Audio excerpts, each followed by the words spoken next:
The CRS last week, Congressional Research Service, reported that 96% of the increase in oil and gas production between 2007 and 2011 has occurred on non-federal lands, the lands you do not have anything to do with.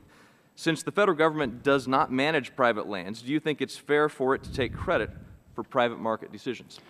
Congressman, total natural gas production from public lands, and I'm talking about onshore, has increased 6% during the first 3 years of the Obama administration, then during the last 3 years of the Bush administration. So are you taking credit for private land production as well? I'm talking about public lands. But I'm asking a on question public about lands. private land. You said natural gas, correct? Not oil? Natural gas. On But not oil. On oil, it's increased last year. 13% over the last 3 years, or the first 3 years of the Obama And what administration. about last year? Last year it took a dip. It did take a dip. Yes. Thank you. Further question for you, Mr. Abbey. Citigroup last week predicted total liquids production could double for the continent in the next decade, and that the United States could overtake both Russia and Saudi Arabia in oil production by 2020. Here's what Citi said about new energy production would mean for the U.S. Real GDP would increase by 2 to 3.3%. That's $370 to $624 billion. 3.6 million direct and indirect jobs could be created by 2020 as a consequence of increased energy production.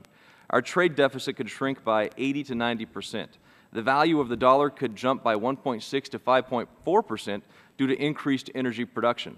And risks to the United States, in particular geopolitical risk, would dramatically decrease. But the only caveat in this report, here's the Citi report right here, is this, and this is a quote from the report. Whether the increase in production results in the U.S. reducing its imports or whether net exports grow doesn't matter much to world balances. Either way, North America is becoming the new Middle East. The only thing that can stop this is politics, environmentalists getting the upper hand over supply in the U.S., for instance. Yet, according to CRS, as I mentioned, 96% of the increase in production from 2007 to 2011 was on non-federal lands. Only about 5.5% of government lands onshore are leased for energy, and you've said the lowest amount in 3 years, since 1984, the past 3 years leased.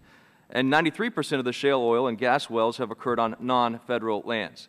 And there is no commercial leasing system for government lands for oil shale production, even though Congress ordered one in 2005. And people are worried, including Indian tribes, about new regulations regarding drilling and fracking that might affect their energy production. Assuming you agree that more jobs, more GDP growth, more oil production, and more potential to become the largest producer of energy in the world are good things, how do you square your administration of lands and these sorry statistics with those goals? It's clearly not working. Well, what I did not see in that report is the fact that there's 50 million acres that have already been leased by the Department of Interior that are going undeveloped at this point in time. Does a lease guarantee production? It does not. Does an oil rig guarantee production? It does not. Thank you.